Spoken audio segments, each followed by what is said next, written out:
Hey, good morning, everybody. This is David Hood with TigerNet.com. On the heels of Clemson's 30-20 victory over NC State last night, the Tigers pushed to the wall kind of yet again, but it was DJ Uiagalelei with that naked bootleg, a little over 3 minutes remaining, that kind of pushed Clemson into a 30-13 lead. NC State added a late kind of garbage time touchdown, had some younger kids out on the field. It didn't matter. It was a 30-20 victory. Clemson now 5-0 overall on the season. 3-0 in the ACC, looking pretty good. The offense still kind of a work in progress at times. The defense still a work in progress at times. I asked defensive end KJ Henry after the game. I said, I told him, I said, this is not a championship team. Not yet, but you're growing every week. And he said 100%, kind of growing, kind of learning. With Brian Bresee out yesterday, with Xavier Thomas still out, Andrew Makuba ejected for targeting. He leaves. You're back out on the field with Nate Wiggins, with Toriano Pride. Fred Davis really didn't play after a subpar effort up at Wake Forest. So you had the kids back out on the field again. So this is a defense that's still kind of learning how to play together, trying to find its way. R.J. Mickens, the safety, he's playing big, and he's in there for Makuba. Makuba having to go play corner because of all the injuries. Sheridan Jones, Malcolm Green not in there. Makuba's ejected. Then Mickens goes out with a shoulder injury. Well, enter Sherrod Coble, the freshman that everybody's going to fall in love with.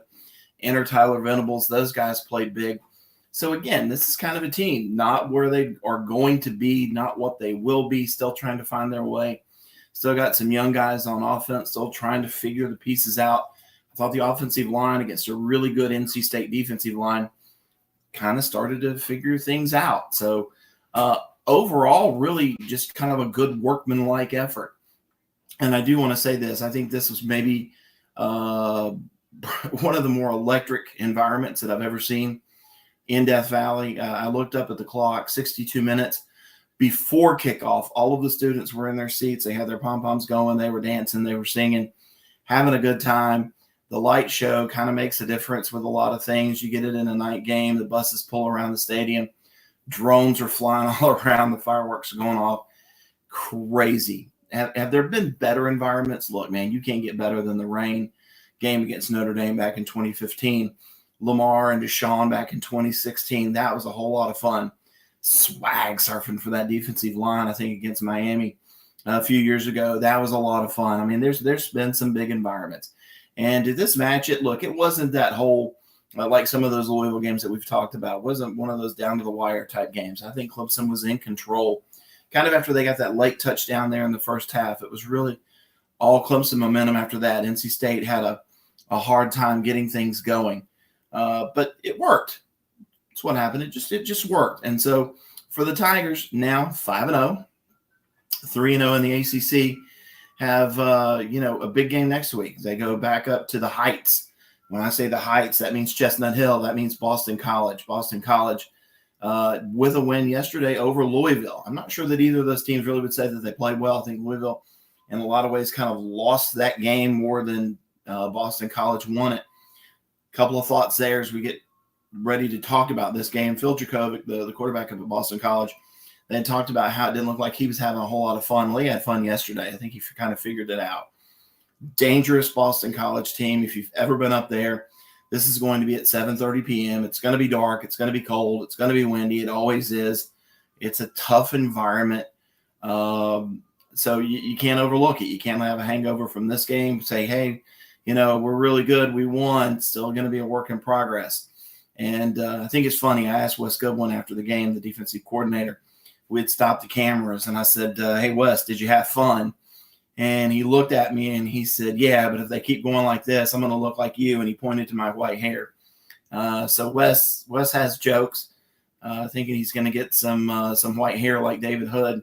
But that was kind of the feeling. Then KJ Henry with another great quote, kind of referencing Dave Doran with the Red Solo Cup, the victory cigar after NC State broke a big losing streak to Clemson last year. And KJ Henry said, no Red Solo Cups or cigars for us, just water bottles. Kind of got to go back to work. So great environment, big win over the Wolfpack. It was a top 10 matchup in the Valley. The Wolfpack now, that's a really good team. Now they have to go back and host Florida State next week at 8 o'clock on the ACC network. And I think what you're kind of seeing is, you go into yesterday, you go into last week, and you had these undefeated teams in the ACC, like Wake Forest, like Clemson, like Florida State, like NC State, Syracuse, so some really good teams to start the year. So everybody's kind of fighting for position there in the ACC. Well, Clemson knocks off Wake Forest. So Wake Forest, in effect, 2 games behind the Tigers. Now Clemson knocks off NC State. Wake Forest then goes down and knocks off Florida State yesterday. What you have next week is almost an elimination game in Raleigh between NC State and Florida State. The loser of that game, you can pretty much forget any ACC Atlantic Division hopes, how flickering they may be. You can forget it. And then the next week, Clemson has to go on the road to Florida State. So everybody kind of fighting each other. And don't forget, Syracuse still not, really not thinking that they're a great team, but Syracuse undefeated too. So they come to the Death Valley 2 weeks from last night. So a lot going on right now. Tigers with the big win. We'll have more later. We're going to talk to Dabo Swinney a little bit later today. But for right now, just enjoyed being with you. And maybe we'll do another one after we talk to Coach Swinney tonight. We'll have maybe some updates on some injuries. But for right now, this is David Hood with TigerNet.